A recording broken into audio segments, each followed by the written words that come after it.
In business today, three things to know. First, the group, now known as the G7, considers what further action it can take against Russia as President Obama heads to Brussels to talk free trade with the European Union. Then, why your boss may soon ask if you have a disability and why you may be pressured to answer. A new federal regulation that requires many businesses to prove they hire workers with disabilities. And big name brands find new opportunities for investing in Africa and why Nigerian banks may soon be the place to go. Arise Exchange starts now.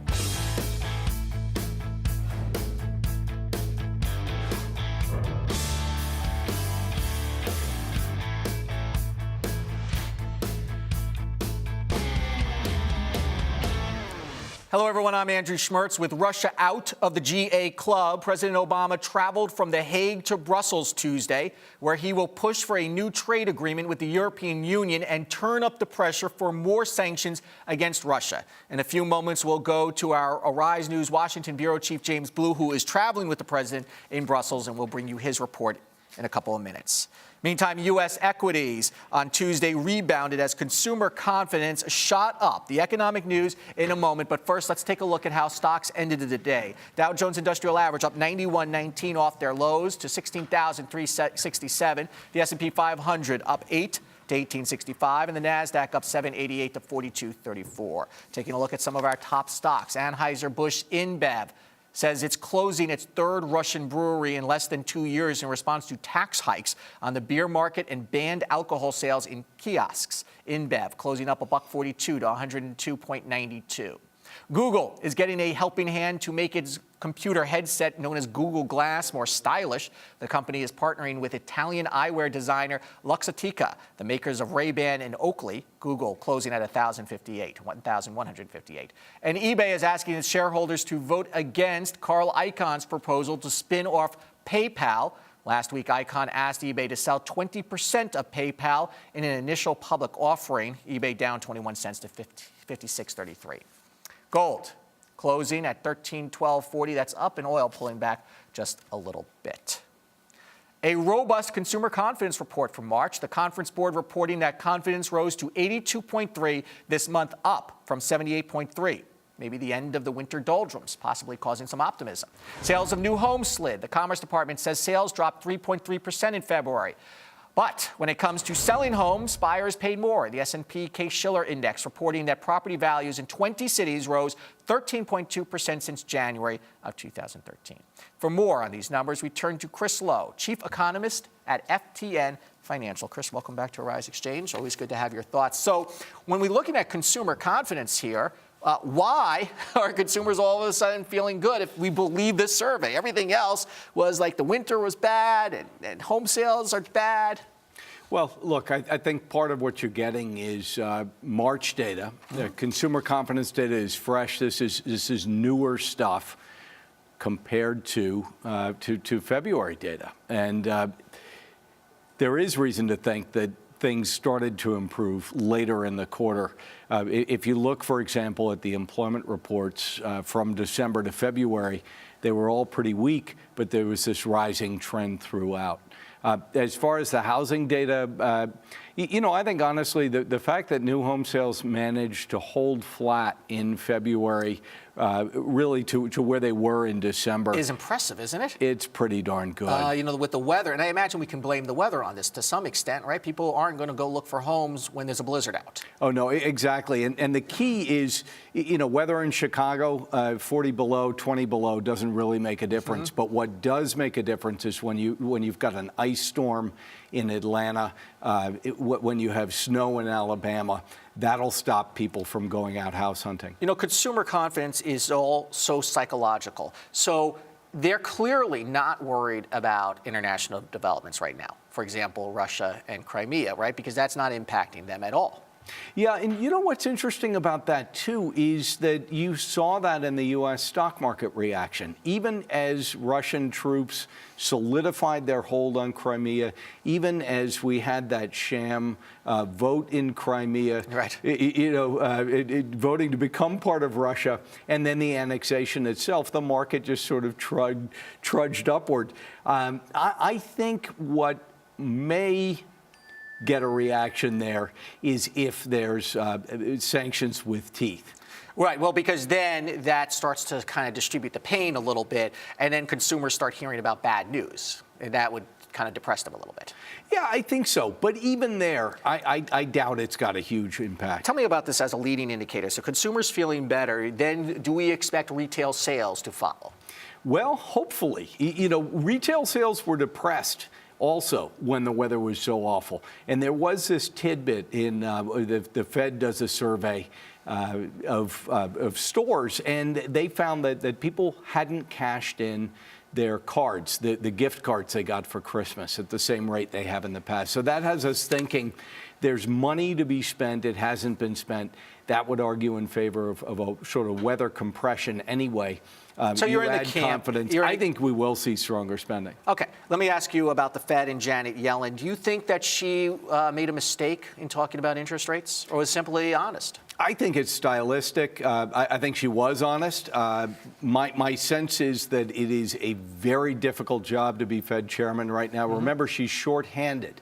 There's supposed to be 7 governors, 5 voting Fed presidents. At the moment, there's 5 voting Fed presidents and 4 governors. So she's doing a lot of work without the manpower. And it's not just that. It's the manpower that usually backs the chairman.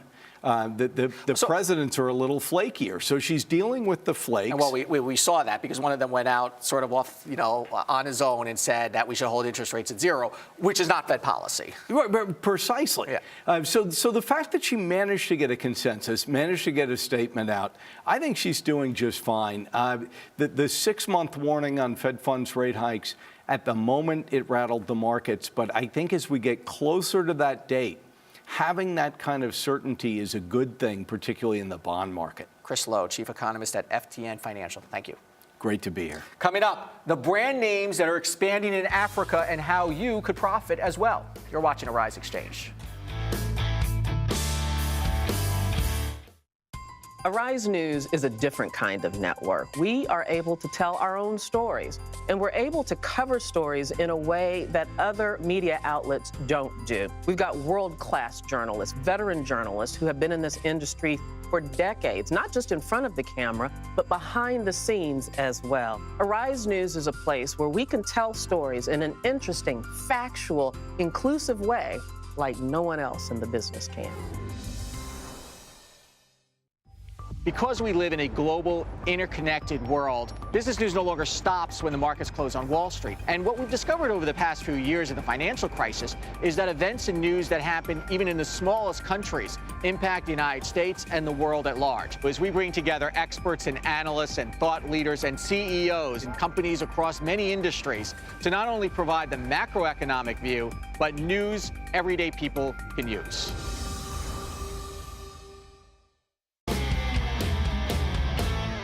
Welcome back to Arise Exchange. Home to 6 of the 10 fastest growing markets in the world, Africa has become an emerging hotspot for investors.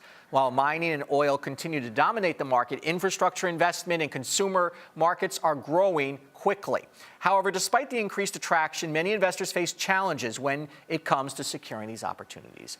Aubrey Ruby, a visiting fellow at the Africa Center at the Atlantic Council, joins us from Fort Lauderdale with more. Aubrey, welcome from Washington, D.C., it appears, not from Fort Lauderdale. Welcome to Arise Exchange. Thank you. Thank you, Andrew. I wish I were in Fort Lauderdale. Don't we all? It's snowing there in D.C. It's quite chilly here.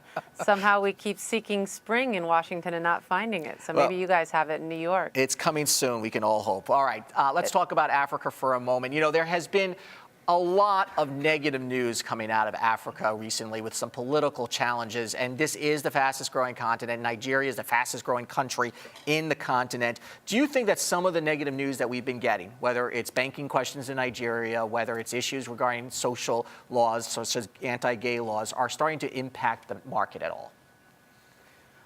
Well, I think the fundamentals are still there, and these are just speed bumps on the road to prosperity for Africa and are to be expected. There are always going to be political issues, just as we have in our own country. So I think that it's not going to derail the growth story. To take it from a financial perspective, these are mostly diversifiable risks versus systemic risks. a real slowdown in the Chinese economy would be more hurtful to the African growth story than the kind of political issues currently happening in South Africa or the one you mentioned in Nigeria regarding missing state funds.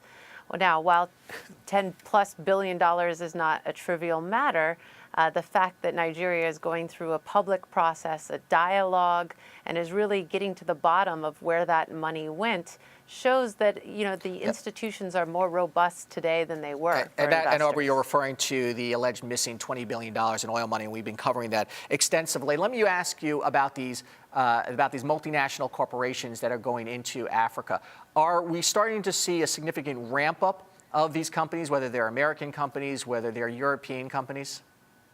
Yeah, you're seeing more and more companies go to the continent, and they're going because their global competitive position depends on it. Their competitors are going. So if you think about it, there are several groups of the companies that you can kind of delineate. One being the companies that have been there for a very long time. The Coca-Colas, the SAB Millers, they've been doing business on the continent for decades, if not a century more, and it's really integrated into their operations. And then there are newcomers to the scene, the Walmarts of the world, who are really recognizing the consumer opportunity that Africa presents with its billion-plus people and its fast growth rate. You mentioned Walmart and Procter & Gamble, I know you talked about, and Yum Brands as well. And this is because the consumers in Africa, I take it, have more money to spend. Yeah, more and more, depends on the country, but the growth is solid. So as you said, some of the fastest growing countries in the world are in Africa, and the people are starting to benefit. So while they're starting from a small base, you actually see more and more people entering the middle class. And when you have 1 billion people, that number gets bigger and bigger and cannot be ignored. So Walmart is coming in a big way in South Africa, and then even expanding up through its partner into Nigeria. Procter & Gamble invested last year nearly $1 billion, or $500 million, excuse me, in Nigeria and South Africa in manufacturing facilities. And we talked about Nigeria for a moment. We talked about some of the financial issues they're having. But Nigerian banks, there's a new report out saying this is a hot sector for investors. And I imagine it comes with some risk, but probably a lot of it, Africa, you have to have a little bit of a stomach for this. Well, the financial services sector has always been attractive for the private equity investors and others. And the Nigerian banking sector, after its cleanup, which was really led by the outgoing central bank governor, Sanusi, consolidated the banking sector, cleaned it up, and really made it ready for investment. Though I doubt any new players are going to come in until the new central bank governor is approved. I mean, I understand that the Senate's going to vote on his appointment tomorrow, so we may have a new central bank governor, and that could bring some additional stability to the sector in Nigeria. And Aubrey, you will see. And finally, let me ask you about China again. They are very reliant on China, spending a lot of money in Africa. Are they taking steps generally as a continent so they are not so reliant on China? Well, again, it's a very diverse continent, and the relationships with China are as diverse as the countries. So some countries are very dependent on China as a buyer of minerals, for example, Zambia and its copper, and other countries are very dependent on China as an investor, say, in the railroads, like take, Kenya or Ethiopia. So it depends on the real relationship with China. But what we can say is that the nature of the relationship is changing for two reasons. African countries are better negotiating their relationships with China. And secondly, you have more players. So it's not just the Chinese who are the only buyers. You have Turks, Russians, Malaysians, Thai companies. So there's diversification among the countries as well. Aubrey Ruby, visiting fellow at the Africa Center at the Atlantic Council from Washington, D.C. Thank you so much. Good information. Thank you, Andrew. It's a pleasure. And let's go to Brussels now, where President Obama is traveling to meet with the European Union and push for a new free trade agreement. Our James Ballou is in Brussels. James, good evening to you. Hi, Andrew. So let me start with what happened at the G7 at The Hague, which is where you began your day. I take it they have to change the stationery now. That's no longer the G8, and now it's the G7. Are there any talk of additional sanctions right now? There is talk of potential sanctions if Russia escalates the current crisis. It seems that there are two tacks. There's the fifth, where President Obama and the Western allies are saying, if you do more, we are really going to come after you. but there's also the hand, where they're saying, please talk to us and let's talk our way out of this conflict. And we'll just have to see which road leads to some type of resolution. So Russia says the G8 is, quote, just a club, and they weren't really all married to the idea anyway. Is this just rhetoric from them, or is this a real concern for the Russian leadership? I think it is a real concern for the Russian leadership. In his press conference today, President Barack Obama made a real pointed statement to call Russia a regional power versus the United States, which is a global superpower. And so I think membership in the G8 gave Russia status and it gave it prestige, which now the G7 has removed them. They don't have that sort of status on par with the other 7 leading industrial nations in the world. Sort of kicked out of the fraternity for the time being. Finally, James, the free trade agreement that the president is in Brussels talking about, what would make this possible? What would make it possible if there's compromise? And I think the devil is in the details, and they've been negotiating this since 2013. The hope is to finish it this year. If the deal would come through, some 120 billion euros would be added to the EU economy, and some 90 billion euros would be added to the U.S. economy. So it's a big deal, largely around agricultural products, but it could be very significant and boost the economies of the largest trade sector in the world. Okay, James Blue, traveling throughout Europe this week. We'll talk to you tomorrow. Thank you. Thank you.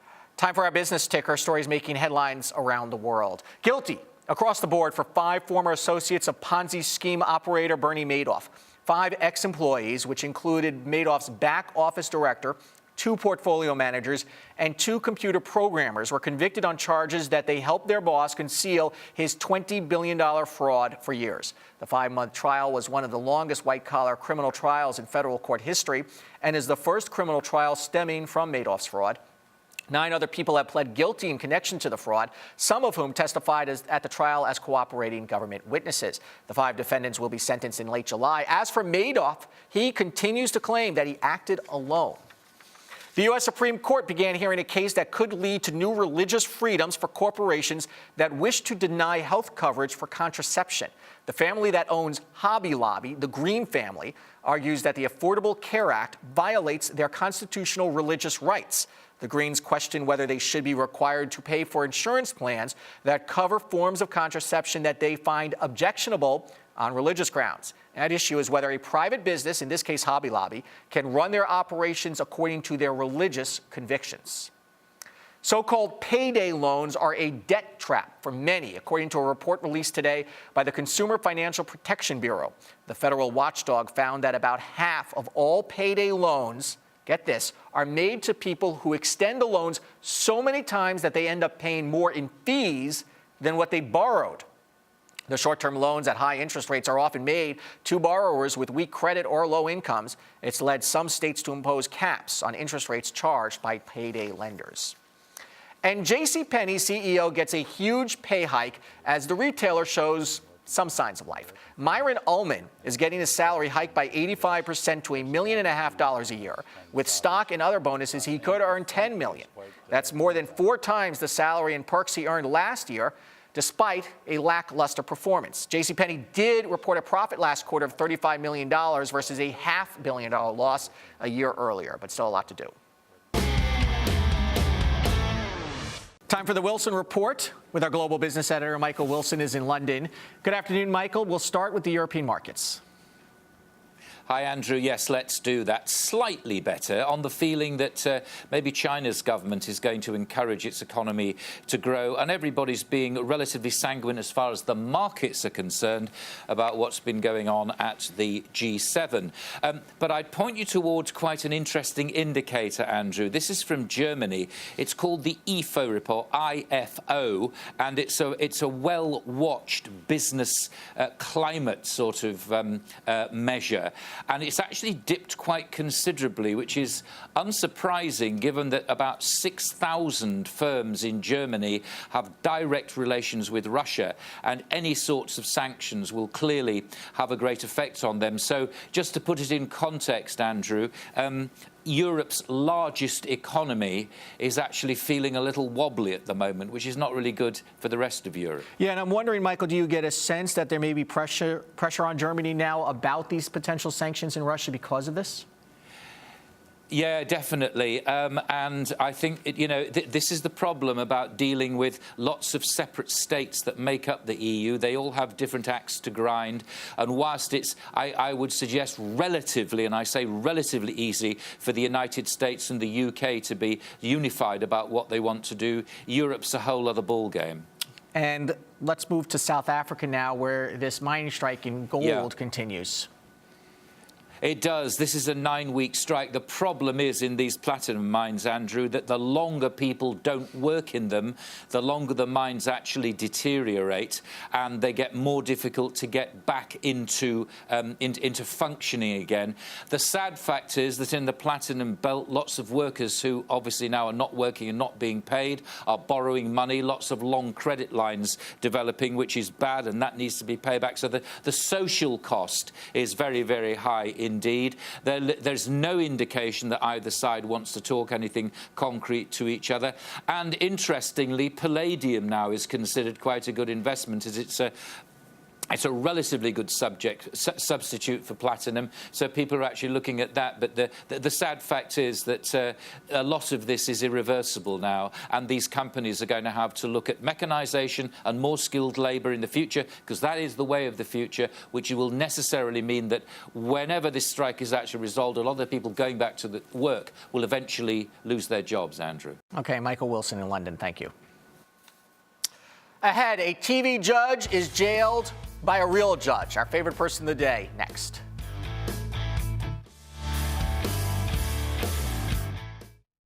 The great thing about Arise Entertainment 360 is that we cover the 360 of entertainment, food, fashion, lifestyle, culture. We're able to cover it all. And the thing I love most about the show is we're able to do a stunning combination of high and low. So we can talk about Rihanna on the red carpet, but we can also speak about high art with people like Sanford Biggers and Hank Willis. We actually spend quality time with our guests, and we really get to know them. It's really intriguing because we get a 360 look at our guests.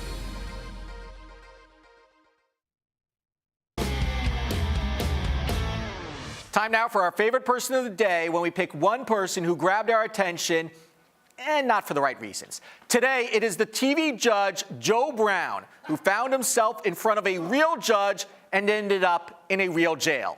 Brown was sentenced to 5 days in jail by a judge in Tennessee after he allegedly became raucous and challenged the judge's authority.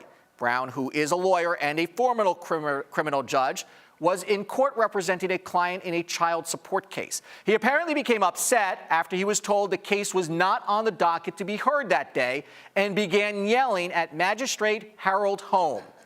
After trying to get him to calm down, Holm held Brown in contempt 5 times over, and Brown had to be pulled from the courtroom and sent to the slammer. Joe Brown presided as a TV judge for 15 years. Among his big cases, you may remember these all: deciding who owned a pet goat in a custody battle, deciding a lawsuit over a bad haircut, and whether a roommate could be evicted for throwing a loud party. His show was canceled last year, forcing him to practice real law. Meantime, Brown announced plans to run for Shelby County District Attorney in Tennessee. He's off to a good start, making friends on the bench. And so Joe Brown, forgetting that he only plays a judge on TV, is our favorite person of the day. Next, a new federal regulation may mean your boss will know if you have a disability. A good idea? We'll ask our guest next here on Arise XChange.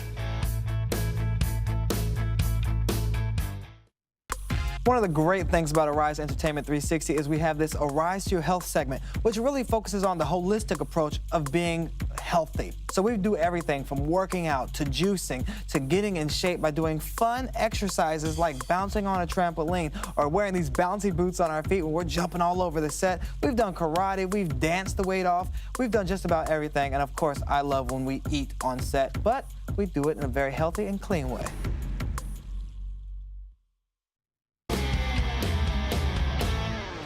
Imagine your boss asking if you suffer from a disability, for example, a disease or physical ailment. You might think that's illegal, But if you work for a company that has contracts with the federal government, not only is it now legal, it may be required. The goal is to get companies to hire more disabled workers. The U.S. Labor Department put the new rules into effect this week. Jill Houghton is with the U.S. Business Leadership Network, a nonprofit group that helps companies hire people with disabilities, and she joins us from Fort Lauderdale. Jill, let me ask you first if you could kind of sum up how this law came into effect and what its goals are. Well, I think it's important to know that the old 503 regulation from the U.S. Department of Labor was put into effect in the 1970s. And since the 1970s, there have been lots of advances in medicine and technology, et cetera, that have opened up opportunities for people with disabilities in the workplace. Nonetheless, the unemployment of people with disabilities remains staggeringly high. So therefore, the U.S. Department of Labor saw this as an opportunity that they could contribute to, in fact, decreasing the unemployment of people with disabilities. But Jill, if you are an individual with some disability, I mean, you're asking people to provide personal information about themselves on the job. These people already have the job within the company, theoretically. You know, that just feels kind of unseemly, doesn't it? Well, you know, I think you need to remember that this is an invitation. This is an invitation to self-identify. And what we're seeing in corporate America is we are seeing companies step up and create inclusive cultures. And when a company creates an inclusive culture, then it creates a place where people and individuals feel safe to, in fact, have pride and own the fact that they have a disability. Well, no question. No question. It's good business for companies to cast the widest possible net to get the best possible talent. But you know, there is still a lot of discrimination in the workplace. Still, people have disabilities that they may not want to talk about. That may not be obvious. We're not talking about necessarily physical disabilities. Well, you know, certainly this is an invitation. So this means still that it is up to the individual to decide whether or not they seek to accept this invitation and, in fact, check the box. So they're not required to, and you're not concerned that an employer may pressure them because they may have some requirements to employ a certain percentage of disabled people? Absolutely not. I think that what the Department of Labor has come out with is an aspirational goal. It's not a quota and it's not a ceiling. And what we're seeing at the USBLN with our members is that business sees value in including people with disabilities across the business enterprise. And again, when you create an inclusive culture, people feel safe and want to own the fact. Sure. Absolutely. I mean, that's aspirational, and I think we all agree to that. We all know and can see the obvious physical disabilities, but this expands the definition a little bit. Can you explain to us how others may have disabilities they may not even think that count as disabilities? Well, I mean, certainly I have a hidden disability. You would never know that I was born with a learning disability. So many of us in the country, in fact, do have hidden disabilities. What this regulation does is it uses the definition of disability that was amended in the Americans with Disabilities Act, Amendments Act of 2008. So it's a very broad definition.